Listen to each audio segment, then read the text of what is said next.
বন্ধুরা, চলে আসলাম আজকে আর একটা নতুন ভিডিও নিয়ে। মার্বেলের যে 45 ডিগ্রি অ্যাঙ্গেলে কাটতে হয় সেটা ফর্মাটা নিয়ে। তা আমি এই ফর্মাটা কাটবো। এদিকটাও 12.5 ইঞ্চি আছে, আমি এদিকেও 12.5 ইঞ্চি নিয়ে নেবো। আর এটা যে দেখছি রাইট অ্যাঙ্গেল দিয়ে, এটা রাইট অ্যাঙ্গেলে থাকা লাগবে, মানে মাটামে থাকা লাগবে। মাটামে না থাকলে তুমি এই 45 ডিগ্রি অ্যাঙ্গেলটা কাটতে পারবে না, এটা ঠিক হবে না।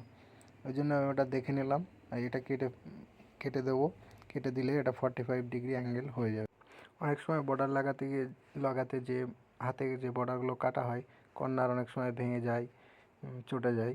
এটা যদি জল দিয়ে কেটে নেওয়া হয়, সেই কর্নারটা আর ভাঙে না। সেই জন্য 45 ডিগ্রি অ্যাঙ্গেলটা খুবই প্রয়োজন, যাতে কর্নারগুলো ভাঙে না। এরকম আমি বন্ধু কেটে নিয়েছি। এর জয়েন্টগুলোও খুব সুন্দর হয়। মার্বেল ও টাইলসের নতুন নতুন কাজের ভিডিও পেতে ও ফর্মার ভিডিও পেতে চ্যানেলটাকে সাবস্ক্রাইব করে পাশে থাকবে। বেল আইকন প্রেস করতে ভুলবে না, যাতে ভিডিওটা সবার আগে তোমাদের কাছে পৌঁছে যায়। ভিডিওটা ভালো লাগলে বন্ধুদের সঙ্গে শেয়ার করবে। দেখা হচ্ছে আর একটা নেক্সট ভিডিওতে।